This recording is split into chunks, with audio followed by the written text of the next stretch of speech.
Well, my dear friends, we in the United States Senate and the American people are behind you.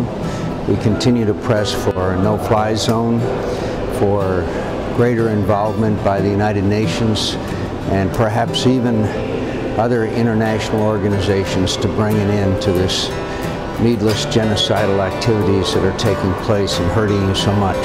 Many of us, as well as millions of Americans, are aware of the terrible things that are happening. We'll do everything that we can to try and see that this terrible burden is lifted from these wonderful people. So we wish you the best. You are in our thoughts and prayers. Things that I found in researching the U.S. response to the Rwandan genocide is that the only way that people like you get help is not if governments know about what's happening to you, but if it's citizens in other countries around the world, people like you, actually stand up and demand that their governments do more. So what we're trying to do here, and we'll continue to try to do for you, is to make it clear to the U.S. government that it will actually pay a price in terms of what it cares about if it doesn't do more to protect you and to ensure that someday you can go back to your homes. Genocide is something that should have been dealt with when it initially raised its ugly head. World leaders feel that perhaps they can do whatever they want to do within their borders.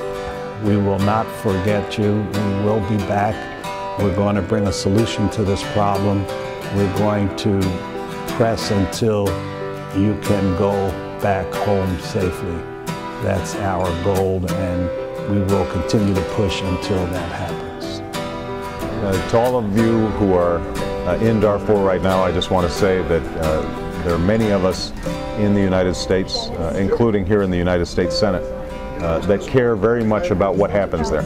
So just know that there are those of us here who are working on your behalf, and we are praying for you and look forward to having you be able to go back home and raise your families in peace. And just as what took place in the Holocaust, when the slogan of never again, we must now say never will we allow the continued genocide that is taking place right now in Darfur.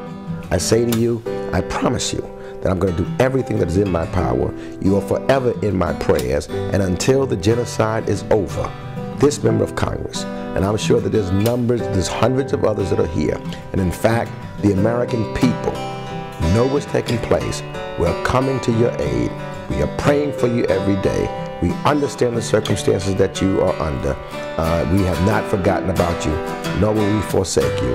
Help will be on the way. Godspeed. God bless you.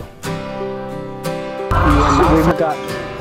There are many men and women, people of faith, people who care deeply, who are praying for you, who are concerned about you, and will not cease in our efforts until your human rights and your basic freedoms are protected.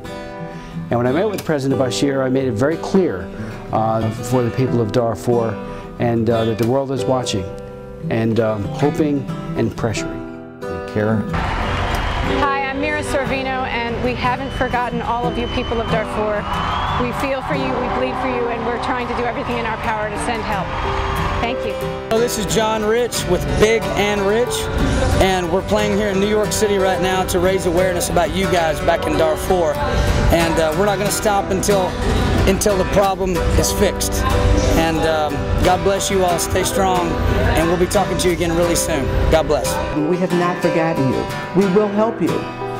But I want you to know that many of us in the United States Congress, on both sides of the aisle, will do what is necessary to speed up, to speak out, and to protest until you are free and back in your own homeland.